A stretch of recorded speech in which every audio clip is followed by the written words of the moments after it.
Assalamualaikum warahmatullahi wabarakatuh. Saya Tunku Haji Faisal Ali, Ketua Majlis Permusyawaratan Ulama Aceh, mengucapkan selamat menjalankan ibadah puasa kepada umat Islam yang ada di Aceh khususnya dan di Indonesia umumnya.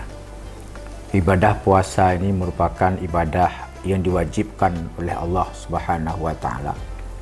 Dan dengan pelaksanaan kegiatan ibadah Ramadan ini adalah mari kita jadikan momentum berpuasa ini momentum kita hidup dengan cara yang hemat, hidup dengan cara yang sederhana, karena hidup dengan cara-cara yang berlebih-lebihan dilarang di dalam agama kita.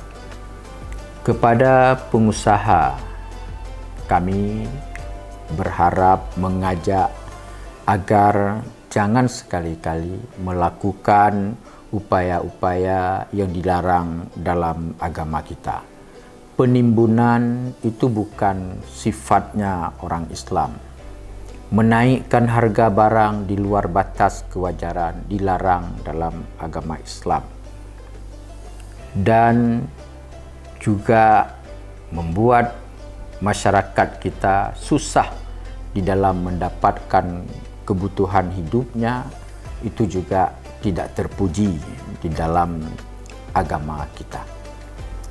Masyarakat juga kami harap agar berbelanja dengan yang sempurna dan tidak perlu melakukan upaya-upaya belanja yang melebihi daripada kebutuhan kita sehari-hari.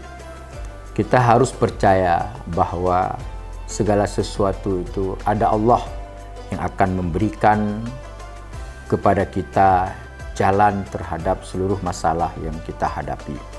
InsyaAllah dengan ketakwaan kita dan kenyamanan kita, kekhusyukan kita dalam menjalankan ibadah puasa, tentunya Allah akan memberikan dan akan memenuhi seluruh kebutuhan kita. Maka kita percayalah Allah tidak akan menjauhi orang-orang yang dekat kepadanya.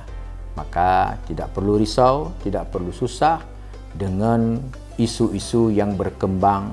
Akan terjadi kelangkaan barang, akan terjadi kemahalan di setiap bahan pokok, itu insya-Allah tidak akan pernah terjadi, karena kepedulian seluruh kepentingan pimpinan-pimpinan kita di negara ini akan berupaya sekuat tenaga untuk memberikan kenyamanan dan ketenteraman dalam segala aspek, terutama sekali di dalam kebutuhan pokok kita.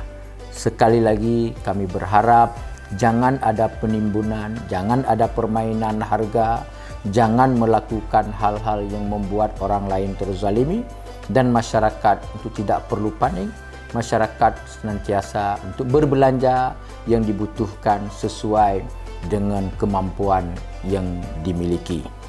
Harapan kami mudah-mudahan semua kita hidup berada di dalam jalan yang diridai oleh Allah Subhanahu wa taala. Selamat menunaikan ibadah puasa. Mohon maaf atas segala kekurangan. Wallahul muwaffiq ila aqwamit thariq. Assalamualaikum warahmatullahi wabarakatuh.